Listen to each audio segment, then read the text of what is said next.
स्थापितु संस्थानों की एनटीए जैसे जो संस्थान है, अन्य जो महत्वपूर्ण संस्थान है, इसलिए ये पहला विजन है कि शिक्षा निजीकरण और वैचारिक हस्तक्षेप से मुक्त हो। और जब तक इस भ्रष्ट व्यवस्था से मुक्ति नहीं होगा, तब तक यह लड़ाई जारी रहेगा।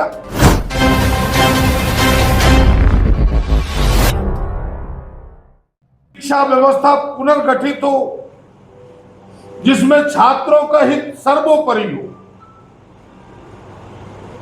आधुनिक और पारदर्शी परीक्षा प्रणाली स्थापित हो,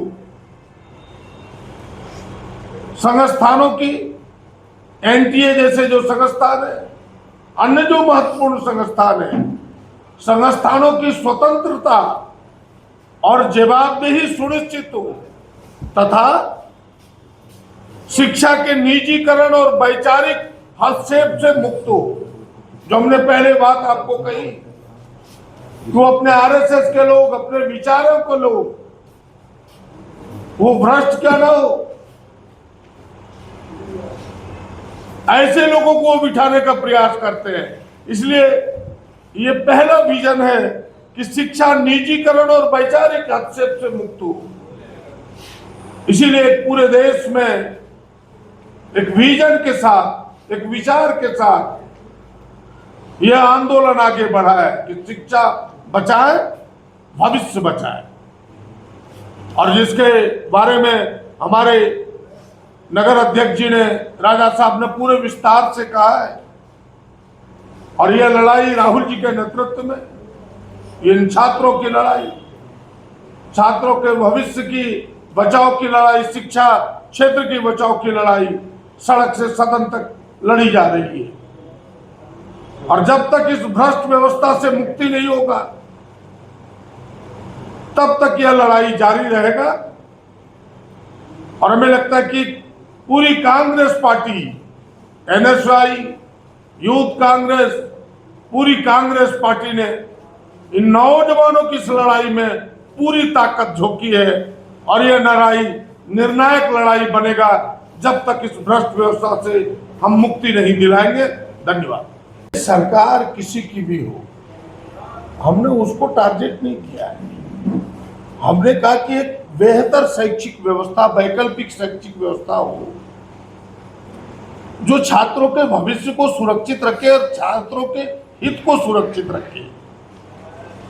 ये केवल राजनीतिक लड़ाई नहीं है, हम वोट बैंक की ये राजनीति नहीं कर रहे हैं।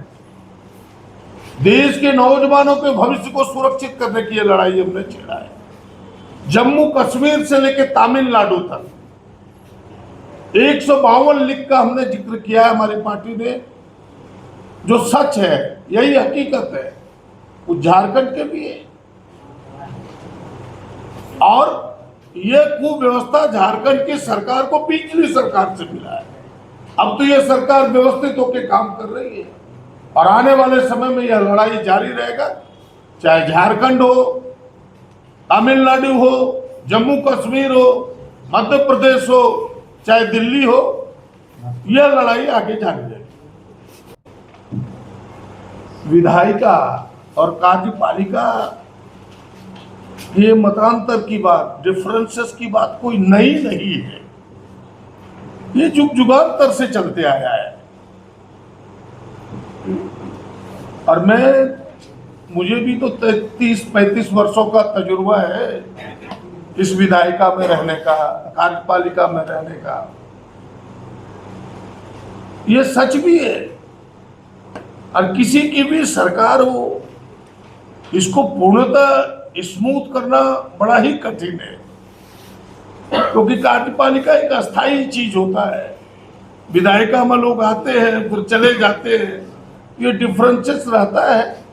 तो हमें लगता है कि यह सच है। सरकार प्रयास करती है, वर्तमान सरकार भी प्रयास करती है कि भाई दोनों के बीच अच्छे संबंध हो, और यह प्रयास होने भी चाहिए। कहीं कहीं देखने को मिलता है तो फिर ये चीजें सामने आती है। बहुत बहुत आभार। बहुत कम समय आप लोग हमारे बीच आए।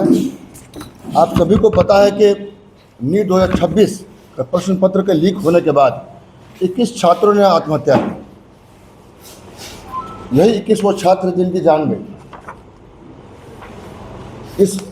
इस घटना के बाद पूरे देश में शांति थी, ना कोई सवाल पूछ रहा था, ना कोई जवाब दे रहा था, ना कोई जवाब दे ले रहा था।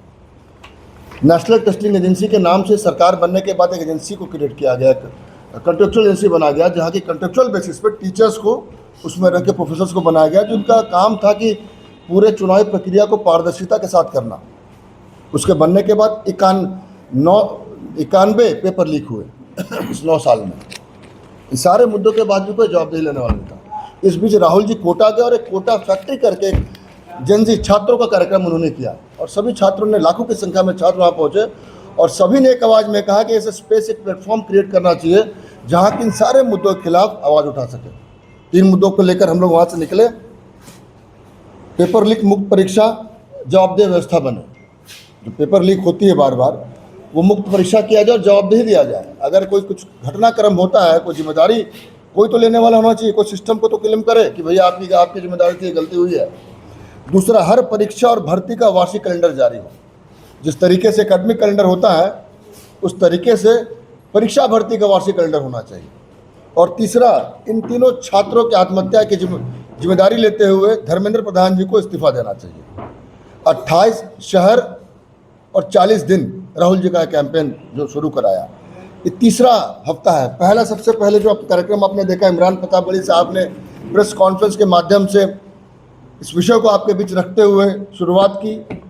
उसके बाद हमने इसके लॉन्चिंग में जनजी इवनिंग कराया, जहाँ के क्षेत्रीय कलाकारों के माध्यम से, सांस्कृतिक माध्यम से छात्रों तक अपना संदेश, अपनी बात को पहुंचाने का काम किया। हर हफ्ते लगातार, पूरे हफ्ते लगातार जहाँ भी छात्र समूह रहता है, वो कॉलेज हो, कैंटीन हो, कोचिंग हो, कॉफ़ी शॉप हो, हर जगह हमारे लोग जाके लगातार लोगों को जोड़ते रहे, ऑनलाइन रजिस्ट्रेशन कराते रहे।